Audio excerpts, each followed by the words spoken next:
Tous, Belinda de Bionic.com, j'espère que vous allez bien. Aujourd'hui, troisième partie de la gestion émotionnelle, nous allons voir le pouvoir de la réflexion. Est-ce que vous passez du temps à réfléchir, à penser? Parce que si vous prenez l'habitude de réfléchir aux événements de votre vie de manière positive et constructive avant d'y réagir, vous ferez très certainement de meilleurs choix.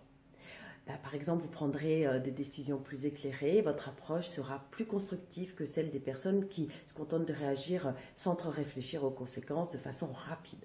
Par exemple, si vous faites une rétrospective de votre vie passée ou sur des expériences vécues, eh bien vous verrez que les erreurs à l'origine de votre malheur, si j'ose dire, ou de votre chagrin, sont attribuables au fait que vous n'avez pas suffisamment réfléchi à la situation avant de passer à l'action.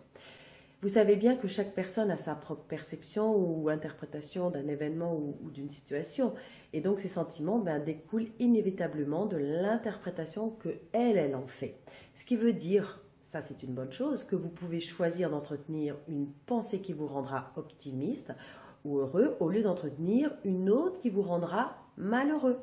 Encore une fois, sachez qu'il est possible de remplacer ou de substituer intentionnellement une pensée positive en une pensée négative. Mais par contre, pour cela, il faut s'entraîner. Entraîner son cerveau et son esprit à le faire de façon quotidienne. C'est très important. Finalement, les gens sont optimistes ou pessimistes selon leur style explicatif interne.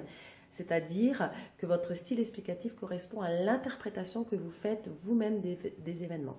Voilà pourquoi il y a toujours trois versions à une même histoire, celle de la première personne, celle de la deuxième, et puis ce qui s'est réellement passé. Alors écoutez-moi bien, lorsque quelque chose vous fait mal dans votre corps, changez votre pensée. Il est temps de voir les choses autrement, avec des nouvelles lunettes. C'était Belinda et je vous retrouve prochainement pour la quatrième et dernière partie des émotions. Et en attendant, je vous souhaite tout le meilleur. Ciao, ciao!